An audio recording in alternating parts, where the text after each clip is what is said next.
Hi, good morning homepage. I'm Jeeve Cabiana from HD Makeup Studio and Academy. This morning, i-makeover natin si Mona.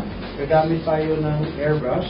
It's high definition airbrush makeup. Number one, uunahin natin ang pag-conceal ng any blemishes. For instance, yung redness sa gilid ng nose ni Mona para pag airbrush natin, hindi na natin siya gagalawin uli, hindi na natin kakamayin uli.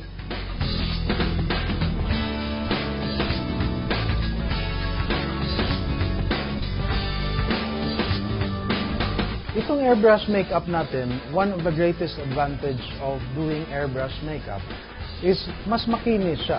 Ang airbrush makeup also is more durable. Bakit? Dahil mas even yung application, hindi siya patsi-patsi.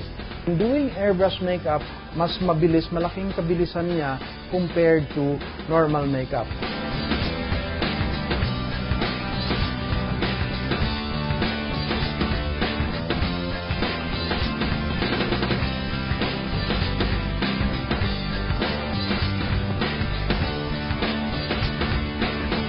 There are different reasons why we apply eyeshadow base. Number one is para mas kumapit yung eyeshadow natin.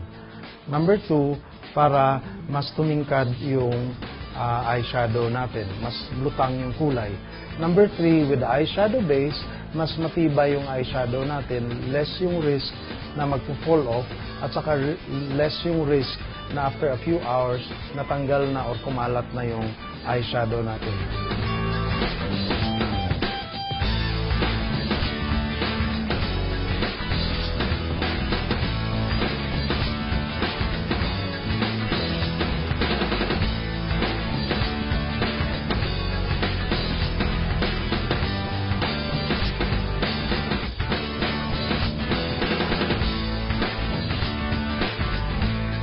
So, para ma-define yung mata ni Mona, ang ginagawa ni Steph ngayon, nilalagyan siya ng eyeliner.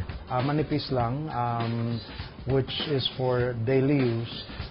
For evening, na gusto mas fashionable yung dating, pwede siyang gawing mas darker and thicker. Remember, our eyes is the window to our soul. So, it's very important that the eyes will pop out. It really makes one really beautiful, or the looks will really improve kapag naayos natin yung mata.